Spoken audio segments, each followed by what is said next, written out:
Verônica tinha 26 anos, trabalhava de caixa num supermercado e nunca tinha herdado nada na vida. Até o dia em que um advogado ligou dizendo que o nome dela era o único no testamento do avô. Um sítio, 4 hectares de mato, uma casa caindo e uma cabra magra. A família toda riu. Quando foram até lá, o marido da tia olhou para aquilo e disse: "Isso aí vale menos do que o advogado cobrou." Ninguém perguntou por que o avô guardou aquela terra por décadas sem vender para ninguém. Ninguém quis ficar. Só Verônica voltou, e era justamente isso que ia mudar tudo. Se você gosta de histórias assim, já deixa o like agora, porque ninguém ali percebeu o verdadeiro valor daquele lugar. O telefone tocou numa manhã de semana enquanto Verônica ainda usava o uniforme do supermercado. Do outro lado, um homem de voz calma se identificou como Cláudio Sampaio, advogado. Disse que havia um inventário para resolver. Disse que o nome dela era o único que constava no testamento. E disse com a naturalidade de quem já viu tudo que ela havia herdado um sítio. Verônica ficou parada no corredor do apartamento por um tempo que ela não soube medir. O avô Horácio tinha morrido 3 semanas antes, numa manhã de inverno, de velhice mesmo. Ela tinha ido ao velório, chorado sozinha num canto porque o resto da família mal o conhecia, e voltado para a rotina achando que era tudo. Não era. Ela pediu um dia de folga, foi ao escritório do advogado, assinou os papéis que ele indicou e anotou o endereço num pedaço de papel dobrado.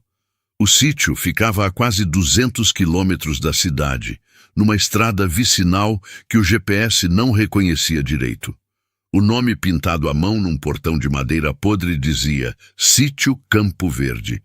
Verônica foi sozinha, de ônibus de mochila nas costas. Quando empurrou aquele portão rangendo pela primeira vez, o que ela encontrou foi o seguinte: um terreno de 4 hectares, tomado pelo mato, uma casa de pau a pique com o telhado parcialmente caído, um poço que ainda tinha água, uma mangueira antiga que cresceu torta, mas sobreviveu a tudo, e uma cabra. A cabra era parda, magra, a ponto de as costelas aparecerem sob o pelo, com um olhar amarelo que parecia medir as pessoas. Estava presa por uma corda ao tronco da mangueira. Uma vizinha idosa chamada Dona Idalina, alertada pelo advogado, apareceu pelo lado da cerca com um envelope na mão. Dentro tinha a chave da casa e um bilhete com a letra do avô. 4 palavras. Cuida dela. Fortuna. Verônica olhou para a cabra. A cabra olhou de volta. Naquele fim de semana, a família descobriu a herança. Verônica havia comentado com a mãe numa ligação rápida, ainda em choque, sem calcular o que viria depois. A notícia correu. E as reações foram exatamente o que se podia esperar de gente que nunca pisou naquele sítio, mas tinha muito a dizer sobre ele. A primeira a aparecer foi a tia Cléia, irmã da mãe de Verônica, mulher que nunca perdeu uma chance de se colocar no centro de qualquer situação. Veio junto com o marido Reginaldo, homem de sorriso largo, que representava construtoras na região e falava sempre como se estivesse numa reunião de negócios. Chegaram num carro caro, ficaram parados na beira da estrada porque a lama não deixava entrar, e olharam para o terreno com uma expressão que era metade pena e metade cálculo. "Isso aqui vale menos do que o advogado cobrou para abrir o processo", disse Reginaldo com a leveza de quem está apenas sendo realista. A tia Cléia cruzou os braços e sacudiu a cabeça devagar. O velho devia ter perdido o juízo no final. Deixar isso aqui para uma menina que nem sabia onde ficava o sítio. A prima adolescente que tinha vindo junto tirou o celular do bolso, fotografou a cabra presa na mangueira e mandou-o no grupo da família com o comentário: "O legado." As risadas duraram dias. Verônica não respondeu nada. Ficou de costas para eles, olhando para o terreno. Mais tarde, quando o carro dos dois sumiu na curva da estrada e o silêncio voltou, ela foi até a mangueira, soltou a corda que prendia a cabra e ficou sentada na soleira da casa. Fortuna ficou parada perto dela, mastigando nada, com aquele olhar amarelo de quem não tem pressa de nada. O sol começava a baixar, os grilos começaram devagar. Verônica não sabia o que ia fazer com aquilo tudo, não sabia se sabia fazer alguma coisa, mas quando ficou ali naquela soleira com a cabra do lado, sentiu algo que não sentia fazia muito tempo. Uma espécie de chão. Irracional, ela sabia, mas real o suficiente para que ela voltasse no fim de semana seguinte e no seguinte. Numa dessas visitas, Dona Idalina começou a contar histórias de Horácio. Contou que ele aparecia toda semana, mesmo velho, que plantava, colhia, mandava parte para quem precisava. Contou a tristeza quieta que ele tinha por uma família que nunca foi visitar. E contou, quase de passagem, que ele havia mandado fazer uma análise do solo alguns anos antes e que havia guardado o resultado dentro de casa. Numa lata de biscoito, disse Dona Idalina. Ele me falou uma vez. Verônica entrou na casa. Procurou nas prateleiras empoeiradas, nas gavetas que rangiam, nos cantos que ninguém tinha mexido em anos. Encontrou a lata no fundo de um armário baixo, perto da janela. Era uma lata de biscoito de leite, enferrujada nas bordas, com a tampa encaixada com cuidado.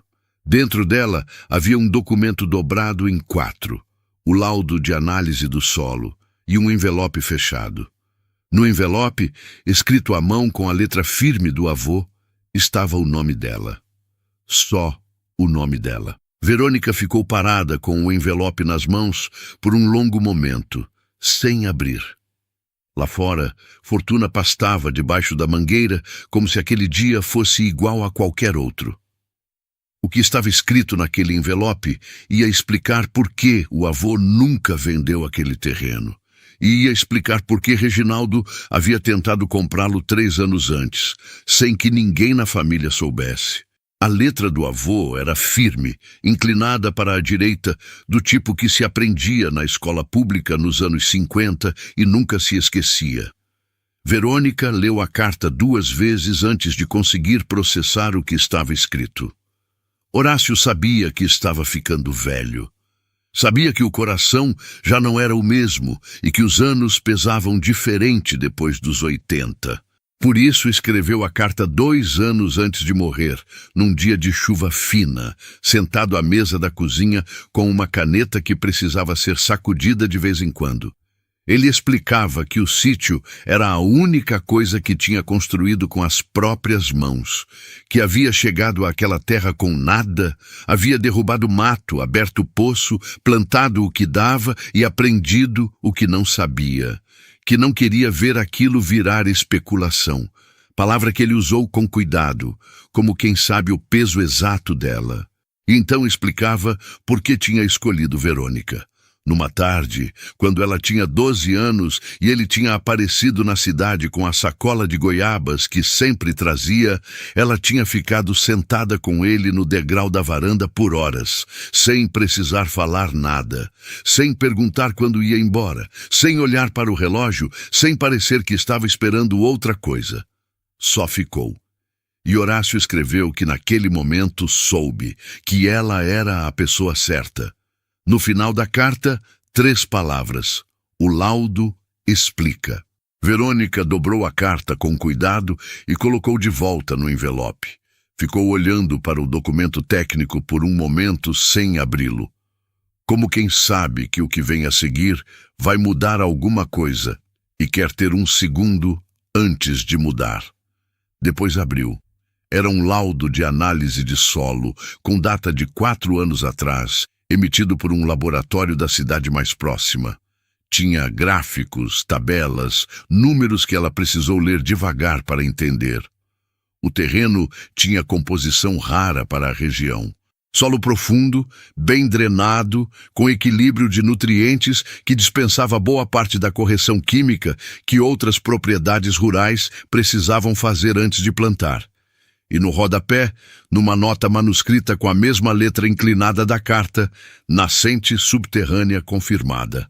Água o ano todo, mesmo na seca. Verônica ficou olhando para aquela linha por um tempo longo. Ela não entendia de agricultura. Não entendia de solo, nem de nascente. mas entendia de contas. E começou a entender devagar porque o avô nunca havia vendido, mesmo quando a família toda achava que ele estava agarrado a um pedaço de terra por teimosia de velho. Saiu da casa com o laudo na mão e foi direto bater na porta de Dona Idalina.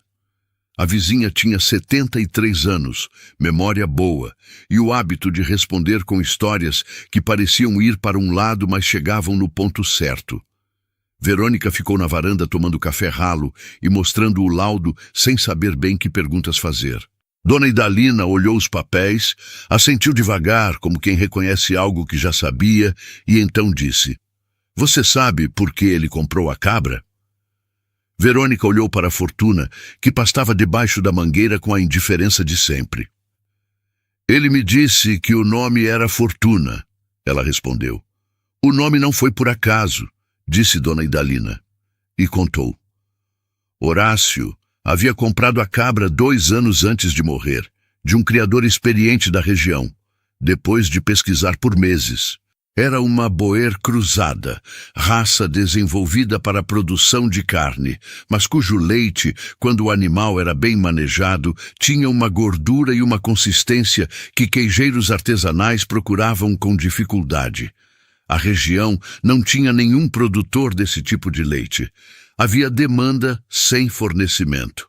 "Ele ficou me contando isso como se fosse segredo", disse Dona Idalina, sorrindo para o café. "Mas eu acho que ele queria que alguém soubesse, caso ele não tivesse tempo de explicar." Verônica olhou de novo para a cabra, para as costelas marcadas sob o pelo pardo, para o olhar amarelo que media as pessoas sem julgá-las. A cabra não era um capricho de velho. O terreno não era abandono. Cada coisa ali tinha sido posta com intenção, por um homem que sabia exatamente o que tinha e escolheu esperar pela pessoa certa para recebê-lo. Verônica voltou para a cidade naquele domingo com a carta, o laudo e uma decisão que ainda não tinha nome, mas já tinha forma. Na segunda-feira de manhã, pediu demissão do supermercado. A gerente, uma mulher prática de 40 e poucos anos, perguntou se ela tinha certeza. Verônica disse que sim. A gerente assinou o papel sem mais perguntas, mas com a expressão de quem acha que vai ver aquela funcionária de volta em 2 meses. Verônica usou as economias, que não eram muitas, mas eram dela, para contratar um rapaz da região chamado Tobias. Tinha 20 anos, sabia trabalhar na terra desde criança e não fazia perguntas desnecessárias. No primeiro dia, antes de cumprimentar Verônica direito, foi até a mangueira e ficou um tempo olhando para a Fortuna com a atenção de quem avalia um animal de verdade. Depois disse: "Essa aí tá bem, só esquecida." Combinaram um valor diário e começaram na semana seguinte. O trabalho era pesado. Mato que tinha crescido por anos não cede fácil. A casa precisava de atenção no telhado antes que a próxima chuva fizesse estrago maior. O poço precisava ser limpo. Verônica aprendia enquanto fazia, perguntava quando não sabia, errava e refazia sem drama. Fortuna foi ao veterinário da cidade mais próxima. O médico examinou, disse que estava saudável, apesar do peso baixo, que era da índole da raça ser mais enxuta, e orientou sobre manejo e alimentação. Com cuidado regular, ela ia produzir. E o leite valia o que Dona Idalina tinha dito que valia. As coisas começavam a tomar forma. Devagar, com muito trabalho e pouco dinheiro, mas tomavam. Foi exatamente nesse momento que Reginaldo percebeu que havia esperado tempo demais. Ele não havia ficado preocupado quando soube que a herança foi parar nas mãos de Verônica. Uma sobrinha que trabalhava de caixa, sem dinheiro, sem experiência, recebendo um sítio abandonado a 200 quilômetros de onde morava, era só esperar. A situação ia desgastar sozinha. Ela ia querer se livrar daquilo mais cedo ou mais tarde, mas as semanas passaram. E em vez de aparecer pedindo para vender, Verônica aparecia toda semana de ônibus, com mochila nas costas, e voltava com terra nas mãos. Reginaldo mandou um corretor de confiança ao sítio com uma oferta embrulhada em linguagem de favor. O homem chegou numa tarde de quarta-feira, quando Verônica estava no meio de um canteiro, e apresentou os números com o tom de quem está fazendo um grande presente. Verônica ouviu tudo, agradeceu sem sorrir e disse não. O corretor voltou para Reginaldo com a recusa, e Reginaldo, pela primeira vez desde que soube da herança, ficou quieto por um longo momento antes de responder qualquer coisa. Quem recusa uma primeira oferta ou não precisa do dinheiro, ou sabe de algo que não deveria saber. Reginaldo começou a pensar em como complicar as coisas antes que ficasse tarde demais. E o que ele encontrou quando foi procurar foi exatamente o que precisava. Uma dívida de IPTU acumulada sobre o terreno nos últimos anos em que Horácio estava velho e doente. Pequena, mas suficiente. Com os contatos certos no cartório regional, dava para usar aquilo como alavanca, não para desfazer o testamento, o que seria impossível, mas para protelar o registro da herança. Sem registro, Verônica ficava num limbo. Não conseguia financiamento, não conseguia assinar contratos com valor jurídico, não conseguia nada. Era só apertar devagar, o suficiente para cansar. O que Reginaldo não calculou foi o que Verônica estava disposta a aguentar. O limbo legal não apareceu de uma hora para outra. Chegou como chega a maioria das armadilhas bem montadas, devagar, com cara de burocracia normal. O advogado Cláudio Sampaio ligou para Verônica numa tarde de terça-feira, com a voz levemente diferente. Disse que havia uma pendência no cartório, que a dívida de IPTU sobre o terreno precisava ser regularizada antes que o registro da herança pudesse ser concluído. Que isso era rotina, mas que poderia levar algum tempo dependendo de como o processo andasse. Verônica perguntou quanto tempo. Sampaio hesitou um segundo antes de responder. Disse que era difícil precisar, que dependia do cartório. Ela desligou o telefone e ficou parada na cozinha do apartamento olhando para a parede. Sem registro, ela não conseguia assinar contrato com ninguém. Não conseguia usar o terreno como garantia para nenhum tipo de apoio financeiro. Tecnicamente, o sítio era dela, mas na prática era como segurar água na mão. Naquela mesma semana, uma cooperativa de produtores orgânicos da região havia mandado um representante ao Campo Verde para uma visita técnica. O rapaz se chamava Fábio. Tinha uns 30 anos, carregava uma prancheta e fazia as perguntas certas. Andou pelo terreno com calma, examinou o canteiro de ervas que Verônica e Tobias tinham aberto, parou um bom tempo na frente de Fortuna, anotou as informações do veterinário sobre o leite. Antes de ir embora, disse que ia conversar com a diretoria e que as perspectivas eram boas. 3 dias depois, Fábio ligou. A voz tentava soar neutra, mas não conseguia de todo. Olha, a gente gostou muito do que viu lá no sítio, mas chegou uma informação aqui de que a herança está com contestação, que tem outros herdeiros no processo. A gente não fecha contrato com pendência judicial, entende? Se resolver, a gente volta a conversar. Verônica respirou fundo antes de responder. De onde veio essa informação?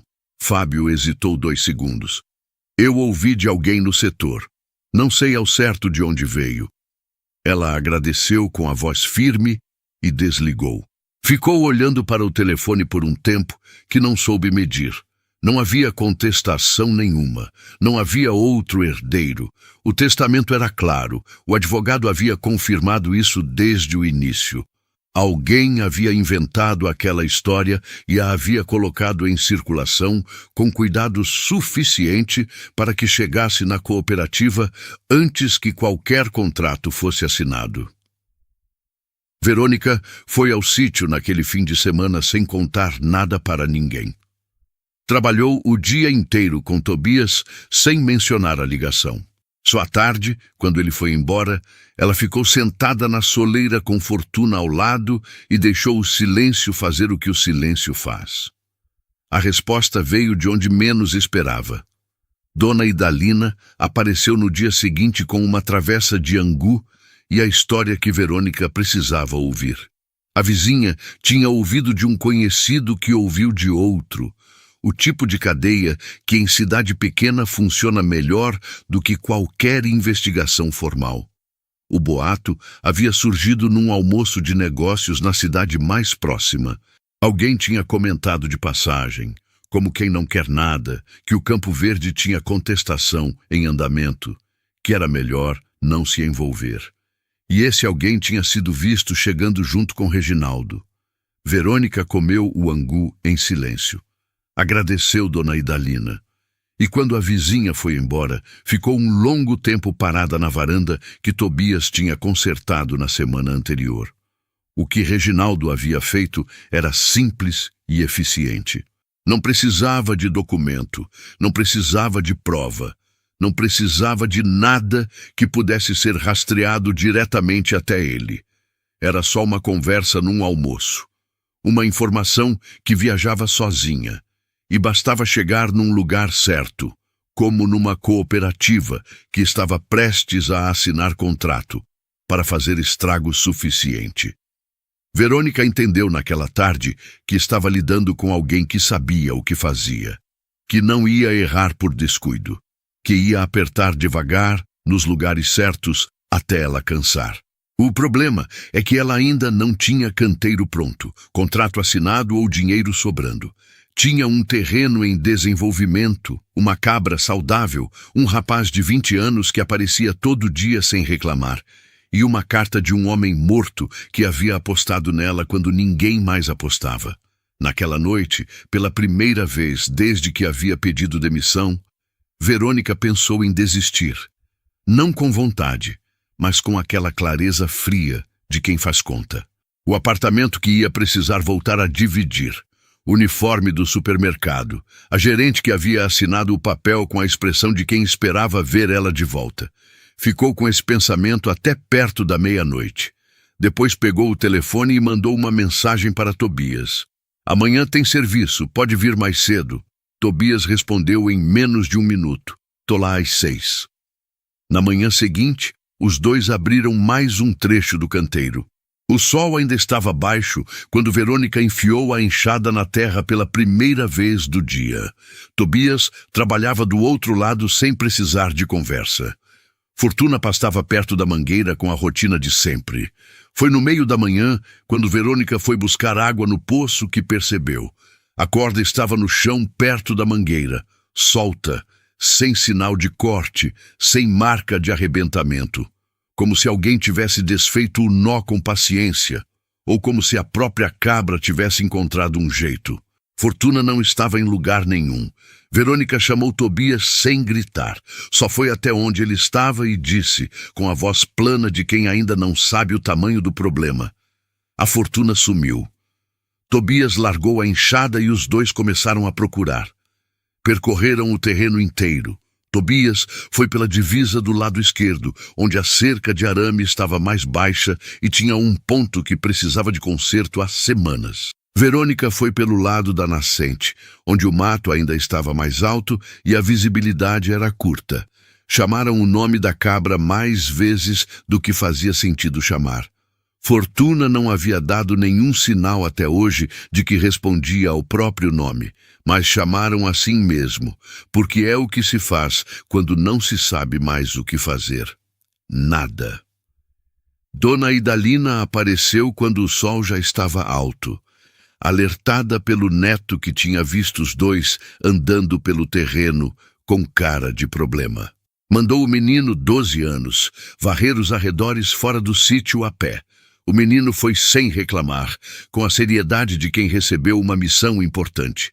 Ao meio-dia, nada ainda. Verônica parou na sombra da mangueira e ficou olhando para a corda no chão. Tentou calcular pelo nó, ou pelo que tinha sobrado dele, se havia sido desfeito por fora ou por dentro. Não conseguiu concluir nada.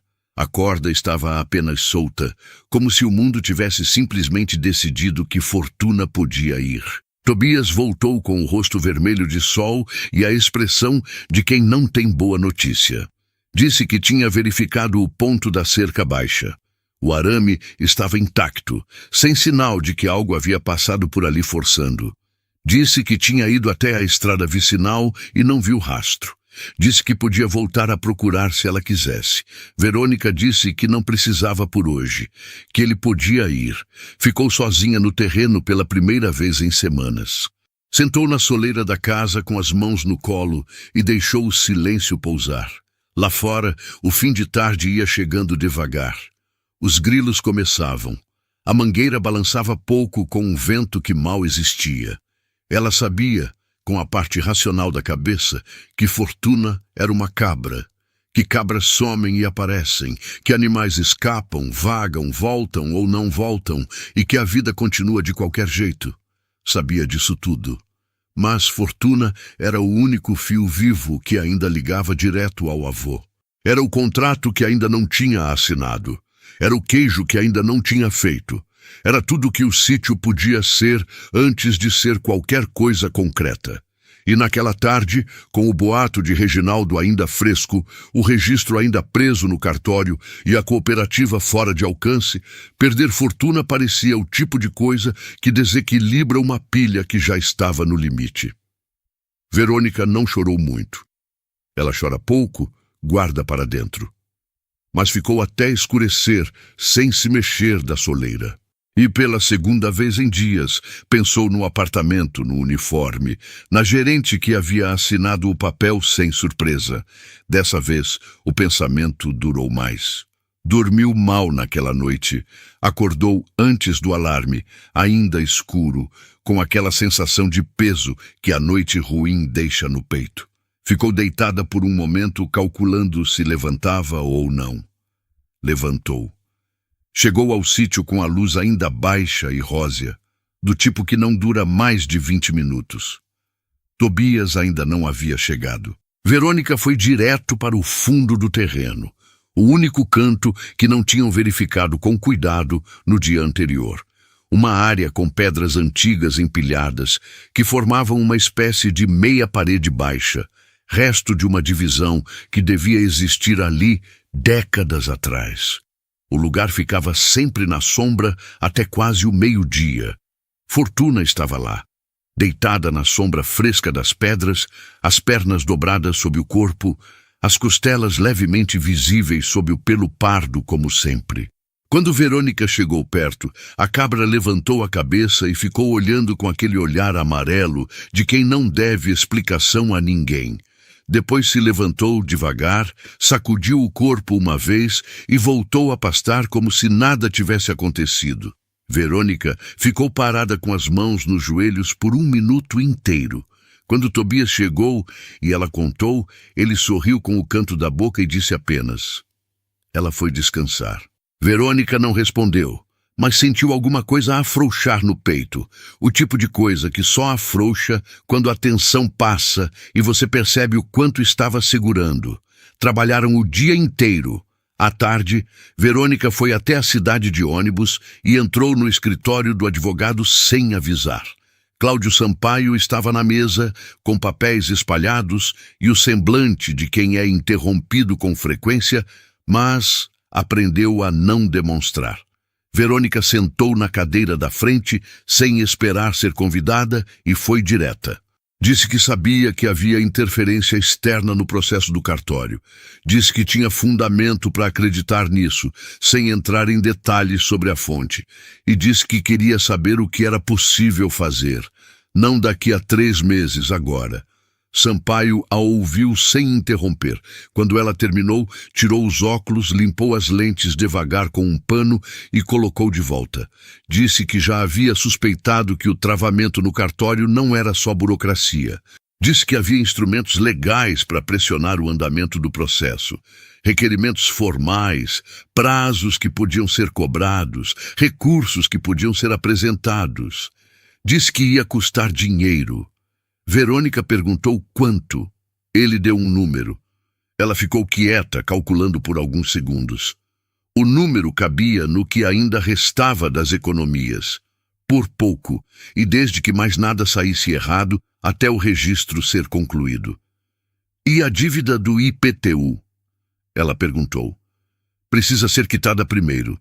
Sem isso, o processo não anda. Quanto? Ele disse o valor. Verônica somou os dois números na cabeça. Ficou exatamente no limite do que tinha. Pode começar na segunda-feira, ela disse. Sampaio assentiu com a cabeça e abriu uma gaveta para pegar um formulário. Antes de começar a escrever, olhou para ela por um momento com uma expressão que não era exatamente surpresa, mas era alguma coisa parecida com respeito. Seu avô escolheu bem, ele disse, e voltou para os papéis. Verônica voltou para o sítio de ônibus com o recibo do pagamento do IPTU no bolso e nada mais sobrando na conta. Do lado de fora do portão, Fortuna estava visível lá no fundo, pastando perto da mangueira como se fosse qualquer tarde de qualquer dia. 6 semanas. Era o que Sampaio havia dito que o processo podia levar. 6 semanas trabalhando sem garantia, sem contrato, sem rede embaixo. Verônica empurrou o portão, que rangeu como sempre, e entrou. A primeira semana passou sem novidade. Isso por si só já era alguma coisa. Verônica aprendeu cedo que no sítio o silêncio tem textura diferente do silêncio da cidade. Na cidade, silêncio é ausência. No Campo Verde, silêncio é quando nada está dando errado e você aprende a valorizá-lo. Cada manhã que o portão abria sem problema, cada tarde que Fortuna estava onde deveria estar, cada noite que a chuva não forçava o telhado, era uma vitória pequena que não aparecia em nenhum papel, mas pesava na balança. Tobias chegava às 6. Saía ao fim do dia com a mesma expressão de quem veio fazer um trabalho e fez. Não perguntava sobre o cartório, não perguntava sobre os contratos, não perguntava sobre nada que não fosse o que precisava ser feito naquele dia. Verônica nunca pediu isso a ele. Era o jeito dele, simplesmente. E havia algo naquele silêncio funcional que segurava a rotina no lugar, quando tudo mais estava em aberto. O canteiro de ervas medicinais avançou na segunda semana. Tobias conhecia as plantas certas para aquele tipo de solo. Havia aprendido com o pai, que havia aprendido com o avô, o tipo de conhecimento que não passa por escola. Erva cidreira, capim-limão, boldo, espinheira santa, plantas que tinham mercado certo entre farmácias de manipulação e lojas de produtos naturais da região. O laudo do avô indicava outras de maior valor comercial que levariam mais tempo para estabelecer, mas essas primeiras iam gerar resultado mais rápido. Fortuna produzia. Não muito ainda, mas produzia. O veterinário havia dito que com manejo regular e alimentação adequada, o volume ia crescer ao longo das semanas. Verônica anotava tudo num caderno de capa preta que comprou na papelaria da cidade mais próxima. Quantidade de leite por dia, peso da cabra, o que comeu, como estava o pelo. Anotava com uma disciplina que ela mesma não sabia que tinha antes de começar. Na terceira semana, Sampaio ligou para informar que o requerimento havia sido protocolado e que o cartório havia acusado recebimento. Disse que era um bom sinal. Disse que agora era esperar. Verônica agradeceu e desligou. Voltou para o canteiro. Foi na 4ª semana que Reginaldo apareceu. Não foi ao sítio, não desde aquela primeira vez, quando ficou na beira da estrada com a lama no caminho. Dessa vez, mandou um recado por via indireta, como era o seu costume. Um homem que Verônica não conhecia apareceu numa manhã de sexta-feira, encostando o carro na estrada vicinal, e ficou parado do lado de fora do portão até ela ir ver o que era. O homem tinha uns 50 anos, paletó em dia de calor, a expressão de quem foi contratado para entregar uma mensagem e preferia não ser o mensageiro. Disse que representava um grupo de investidores interessados em propriedades rurais na região. Disse que haviam ficado sabendo do sítio. Disse que a proposta que trazia era significativamente melhor do que a anterior. Verônica ouviu o número. Era de fato melhor do que a primeira oferta. Não era justo para o que o terreno valia. Ela já sabia disso. mas era o suficiente para pagar as contas do último mês, alugar um apartamento decente e recomeçar alguma coisa em algum lugar sem a incerteza que a acompanhava desde que havia pedido demissão. O homem esperou enquanto ela ficava em silêncio. Verônica olhou para o terreno por um momento. Fortuna estava visível lá no fundo, perto da mangueira. Tobias estava de costas, trabalhando no canteiro sem ter percebido o carro na estrada. Não, ela disse. O homem assentiu com a cabeça como quem esperava essa resposta, mas precisava confirmar. Entrou no carro e foi embora sem mais conversa. Verônica ficou parada no portão por alguns minutos depois que o carro sumiu na curva. Depois foi ajudar Tobias no canteiro. Naquela noite, deitada no apartamento que ainda dividia com a amiga, Verônica fez a conta de quanto tempo aguentava sem renda. A resposta não era confortável. Tinha para mais algumas semanas, com cuidado. Depois disso, precisava de algum resultado. Qualquer resultado. Ou ia precisar tomar uma decisão que não queria tomar. O telefone tocou enquanto ela ainda estava com a calculadora do celular aberta. Era Fábio, da cooperativa. A voz estava diferente da última vez, menos cautelosa, mais direta. Soube que a pendência lá no cartório está encaminhada. Queria saber se é verdade. Verônica ficou quieta por um segundo. Está encaminhada, ela disse. Não tem contestação nenhuma de herança, nunca teve. Fábio ficou em silêncio por um momento. Eu imaginei, ele disse. Aquela história não fechava direito. Olha, eu não posso prometer nada antes do registro sair.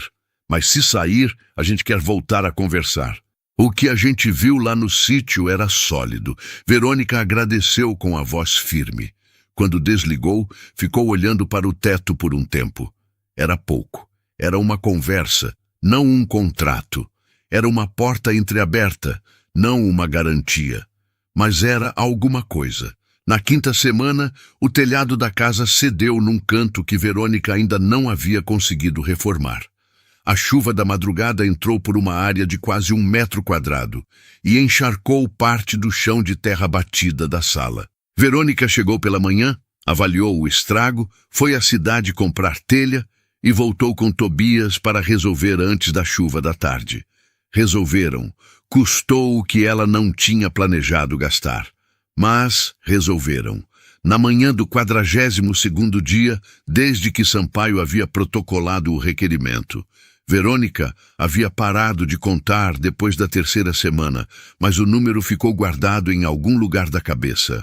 O telefone tocou às 14 horas. Era Sampaio. Disse uma frase curta. O registro havia saído. Verônica estava de joelhos no canteiro quando atendeu, com terra até o cotovelo. Ficou nessa posição por um momento depois de desligar, olhando para a própria mão suja. Depois levantou, foi até o poço, lavou as mãos devagar e ficou olhando para a água escorrer entre os dedos. Tobias percebeu que algo havia acontecido pela forma como ela ficou parada. Perguntou com a sobrancelha, sem usar palavra. Saiu o registro, ela disse. Ele assentiu, pegou a enxada e voltou ao trabalho. Verônica ficou parada mais um momento. Depois foi pegar a própria enxada. Tinha uma ligação para fazer ainda hoje, e desta vez ia fazer pessoalmente. Verônica não ligou para Fábio, ligou direto para a cooperativa e pediu para falar com o responsável. A recepcionista perguntou o assunto. Verônica disse que era sobre uma proposta de fornecimento para a área de ervas medicinais e laticínios artesanais. A recepcionista pediu que aguardasse. 2 minutos depois, uma voz de homem mais velho atendeu. Armando se identificou, diretor da cooperativa. Verônica se apresentou, disse o nome do sítio. Disse que o registro de herança havia sido concluído e que não havia nenhuma contestação em andamento. Nunca havia. Disse que gostaria de agendar uma reunião presencial para apresentar uma proposta. Armando ficou um momento em silêncio antes de responder. Pode vir amanhã de manhã? Ele disse. Verônica foi de ônibus. Chegou às 8:30 da manhã, esperou 40 minutos numa cadeira de plástico na recepção, sem demonstrar impaciência. Quando Armando apareceu, era um homem de 50 e poucos anos, cabelos brancos nas têmporas, o passo de quem não tem pressa, porque já aprendeu que pressa raramente resolve. Ele a cumprimentou com a mão, olhou para a mochila nas costas e a levou para uma sala pequena, com uma mesa e 4 cadeiras. Verônica abriu a mochila e colocou na mesa um por um o laudo de análise do solo com a nota do avô sobre a nascente, o relatório do veterinário com os dados de composição do leite de Fortuna, o caderno de capa preta com os registros das últimas semanas, quantidade produzida, evolução do peso da cabra, data de início do canteiro e projeção de primeira colheita das ervas. E, por último, uma proposta escrita à mão de 3 páginas, com volumes, prazos e condições. Armando pegou cada documento e leu com atenção. Não comentou enquanto lia. Quando terminou, deixou os papéis na mesa e ficou olhando para eles por um momento. "Você fez isso tudo sozinha?" ele perguntou. "Com a ajuda de um rapaz da região", ela disse. "E do meu avô, que fez a parte mais difícil antes de mim." Armando assentiu devagar. "Eu preciso ver o sítio antes de decidir qualquer coisa." "Quando o senhor quiser." Ele foi na semana seguinte, numa manhã de terça-feira, com Fábio ao lado e uma prancheta que não chegou a usar. Verônica os esperou no portão e os guiou pelo terreno sem pressa. O canteiro de ervas em fase de desenvolvimento, a nascente que Tobias havia desobstruído para que ficasse visível, a casa restaurada no que era urgente, o poço limpo. Pararam em frente à Fortuna. A cabra estava debaixo da mangueira, mastigando com aquele olhar amarelo de sempre, as costelas levemente marcadas sob o pelo pardo. Armando ficou parado, olhando para ela, por mais tempo do que Verônica esperava. Fábio fez anotações na prancheta sem dizer nada. "Ela é menor do que eu imaginei", disse Armando. "O veterinário diz que é a índole da raça", disse Verônica. "Mas o leite tem a composição certa, está no relatório." Armando olhou para a Fortuna mais um momento. Então virou para Verônica com uma expressão que não era exatamente surpresa, mas era alguma coisa próxima de reconhecimento.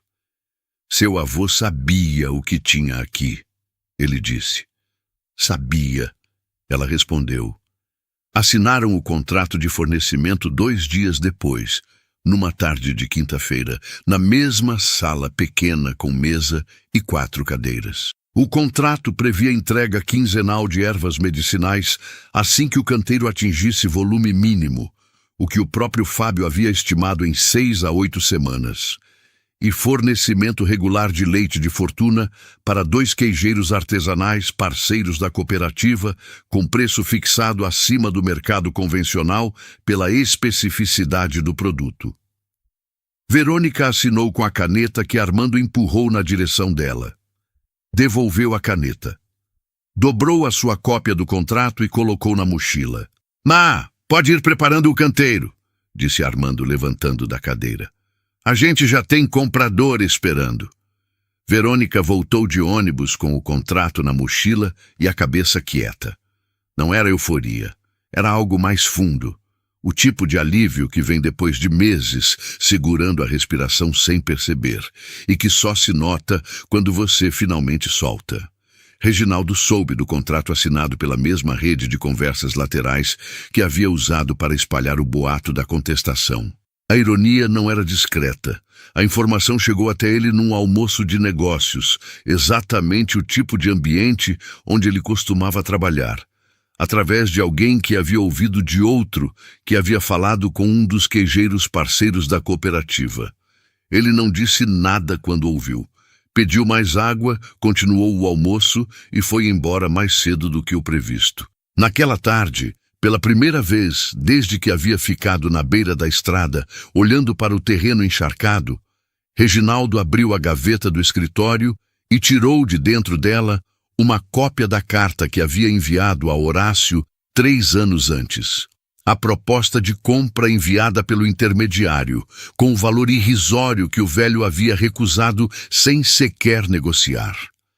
Ficou olhando para o papel por um momento. Depois colocou de volta na gaveta e fechou. Não havia mais nada a fazer ali. O registro estava concluído, o contrato estava assinado e a menina que ele havia calculado que ia cansar antes do fim do primeiro mês estava colhendo erva no canteiro do sítio que ele havia tentado comprar por menos do que valia. Alguns erros não se desfazem, ficam. O que Reginaldo não sabia, e nunca chegou a saber, era que Verônica havia encontrado a cópia daquela mesma carta numa caixa de sapato durante a limpeza da casa.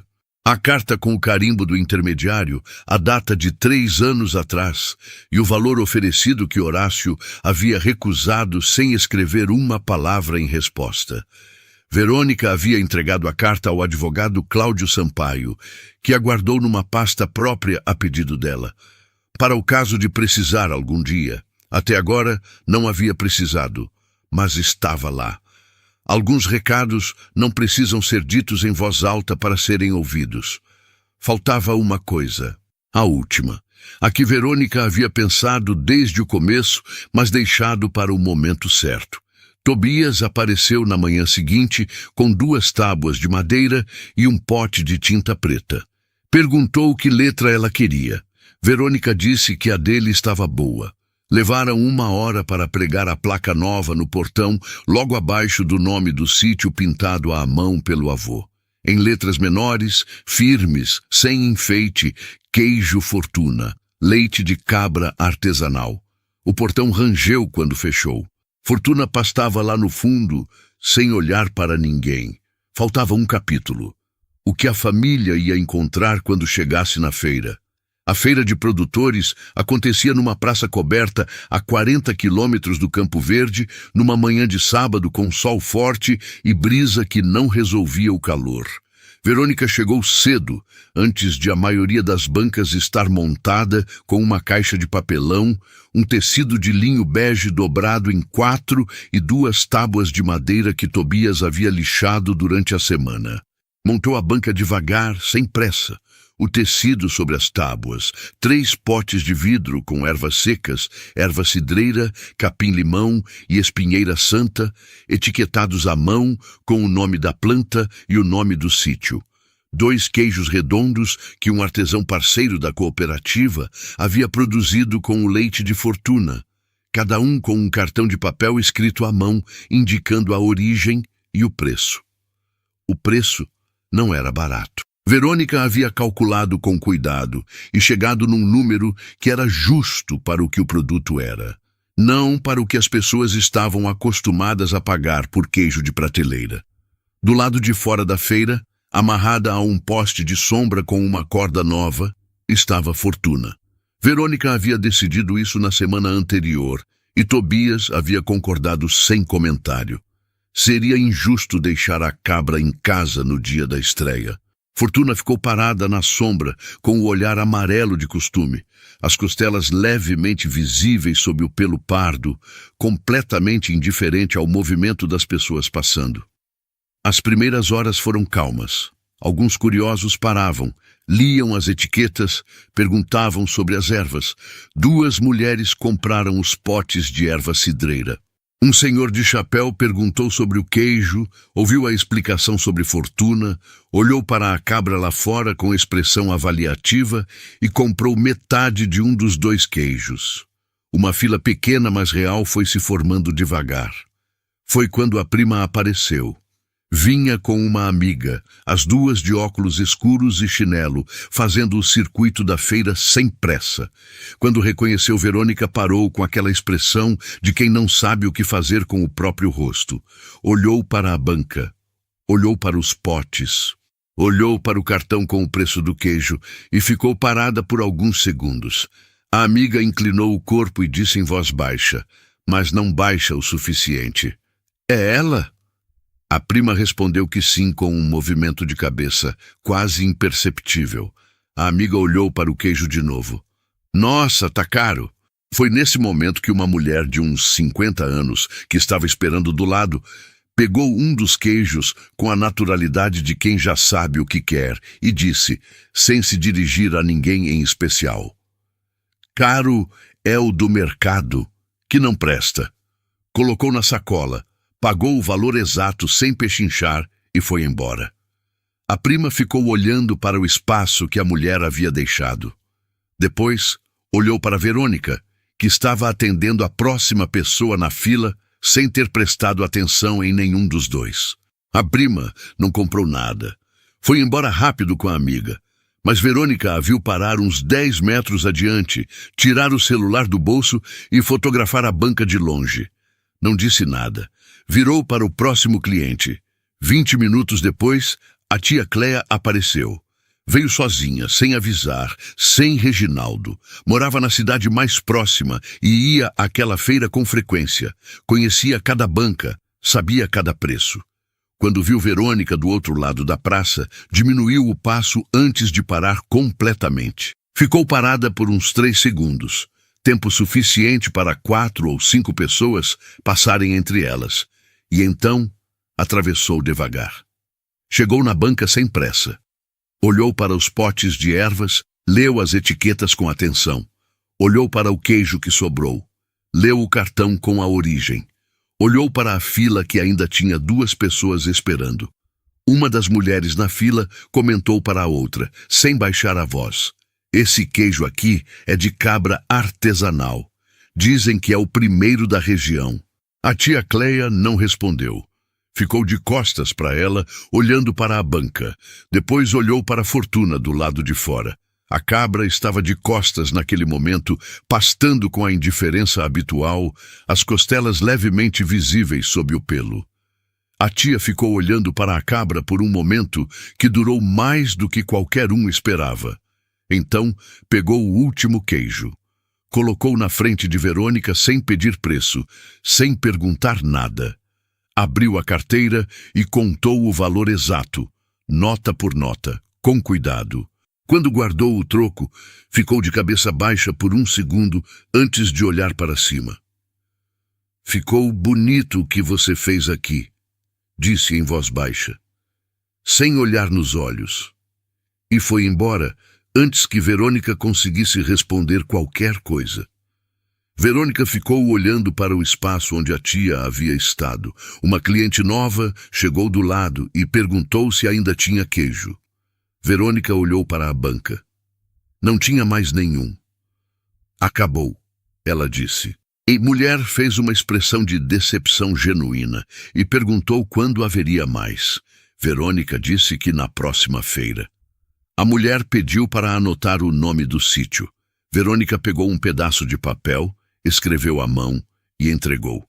A mulher dobrou o papel, guardou na bolsa e foi embora lendo o nome em voz baixa para si mesma: Campo Verde. O queijo havia esgotado antes do meio-dia. As ervas foram até o início da tarde. Quando a feira fechou e Verônica desmontou a banca, Tobias apareceu com o carro emprestado do irmão para ajudar a carregar. Ajudou a dobrar o tecido de linho, a empilhar as tábuas, a soltar Fortuna do poste e colocá-la no banco de trás com a paciência de quem já fez isso antes, embora fosse a primeira vez. No caminho de volta para o sítio, Fortuna ficou sentada no banco de trás, olhando pela janela, com aquele olhar amarelo histórico, as orelhas levantadas diante do vento que entrava pela janela aberta. Tobias dirigia sem comentar. Verônica ficou olhando pela janela do lado dela. Quando o carro parou no portão do Campo Verde e ela desceu para abrir, leu a placa nova que eles dois haviam pregado na semana anterior. A letra de Tobias, firme e sem enfeite, logo abaixo do nome pintado à mão pelo avô décadas atrás: Queijo Fortuna, leite de cabra artesanal. Abriu o portão, rangeu como sempre, soltou Fortuna, que desceu do banco de trás com a dignidade de quem não deve explicação a ninguém, e foi direto para a mangueira retomar o posto de sempre. Tobias descarregou a caixa sem pressa. Verônica ficou parada no meio do terreno por um momento, com o sol do fim de tarde batendo de lado. O sítio Campo Verde não havia se tornado uma grande empresa. O que ele havia se tornado era viável, capaz de sustentar uma vida de um jeito modesto que ia crescendo no ritmo que ela conseguia acompanhar. Era o suficiente. Era, na verdade, exatamente o que o avô havia planejado que fosse. Horácio havia escolhido Verônica, porque numa tarde de muito tempo atrás, ela tinha ficado sentada com ele por horas, sem precisar de nada além daquilo. E ela havia feito o que ele sabia que ela faria: ficado. Pela primeira vez, Verônica não estava de passagem em lugar nenhum. Reginaldo nunca mais foi ao sítio. A carta de oferta que ele havia mandado anos atrás estava guardada numa pasta no escritório de Cláudio Sampaio, a pedido dela, para o caso de precisar algum dia. Até agora não havia precisado. Alguns recados não precisam ser ditos em voz alta para serem ouvidos. Alguns terrenos não têm preço porque quem os guarda sabe o que tem. E algumas heranças não se medem pelo que está na terra, mas pelo que a terra revela em quem a recebe. Fortuna pastava debaixo da mangueira com as costelas ainda levemente visíveis, o olhar amarelo de sempre, sem nenhuma pressa de ser outra coisa que não ela mesma. Algumas pessoas passam a vida inteira esperando a oportunidade perfeita. Outras recebem algo que parece pequeno, sem valor, e mesmo assim escolhem ficar. Verônica não herdou riqueza. Ela herdou uma chance, daquelas que quase ninguém reconhece. Enquanto todo mundo riu, ela decidiu tentar. Enquanto todo mundo julgou, ela decidiu aprender, porque às vezes, o que parece pouco nas mãos erradas, nas mãos certas vira tudo. Se essa história te prendeu até aqui, já deixa o like e se inscreve no canal, porque toda semana tem histórias assim que fazem a gente enxergar o mundo de outro jeito.